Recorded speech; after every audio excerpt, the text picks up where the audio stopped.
Hi, I'm Nancy Dell from Nancy Dell & Associates, Nutrition Counseling. I'm a registered dietitian and a certified diabetic educator. Today we're going to talk about creating a diet calendar. This is very important to help you stay on track with your goals. Tracking keeps you on track. So you have basically 4 methods to use when you're going to make a diet calendar. The first being very detailed, all the way to something very generic like a daily progress report. Basically, you want to find a diet calendar that meets your lifestyle. Some people like something very detailed, such as just a notebook where you write down everything you eat for breakfast, lunch, dinner, snacks. You can also include everything you drink.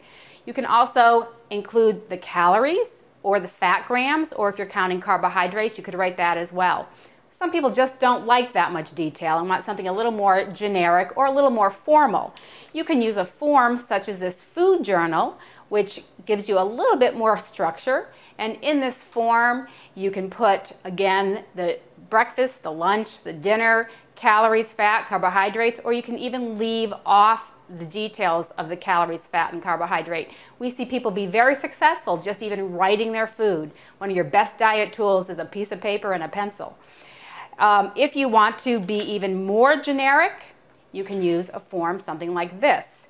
This already has some detail on how many servings of breads you should have every day, how many servings of vegetables or fruits, your milk servings, as well as your meats and your fats.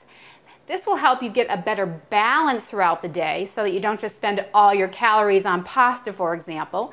And how this works is as you consume the different foods, you would check off that you had a serving of bread, for example, or you had 2 servings of bread, or you had a serving of vegetables and fruits. Now, if you fill in on this form just the white squares, you've had about a 1,200 calorie plan. If you go into the black squares, you're up around 1,800 calories. A form like this can also help you track other things like your physical activity. Every square represents 5 minutes of physical activity, or you can designate that each square is 10 minutes of physical activity.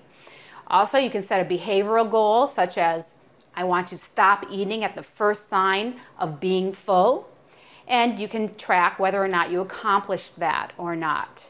You can put down if you had a supplement, or if you're taking something to suppress your appetite, such as lemon juice, to just include your lemon juice with your meal. That will help slow digestion and suppress your appetite. You can record any mistakes that you make and give yourself a pat on the back if you did extra well, maybe when you were eating out. So some people like that type of form. And then your final type of form is very simple and very generic. I find a lot of patients like this because they have a busy lifestyle. This is your daily progress report.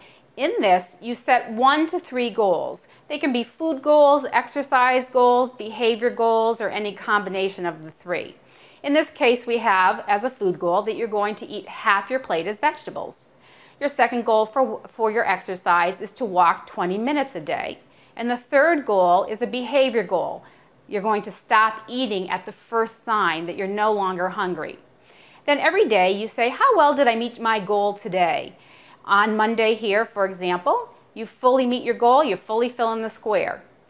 Monday was a good day for this person. On Tuesday, here you can see that eating half your plate as vegetables was only partially met, so you partially fill in the square.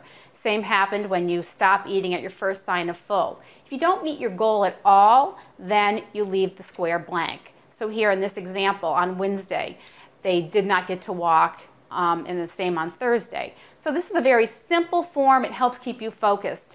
Again, a tracking sheet helps you focus on behavior. It's your behavior that you can control. Many people end up focusing on the scale or the cholesterol number.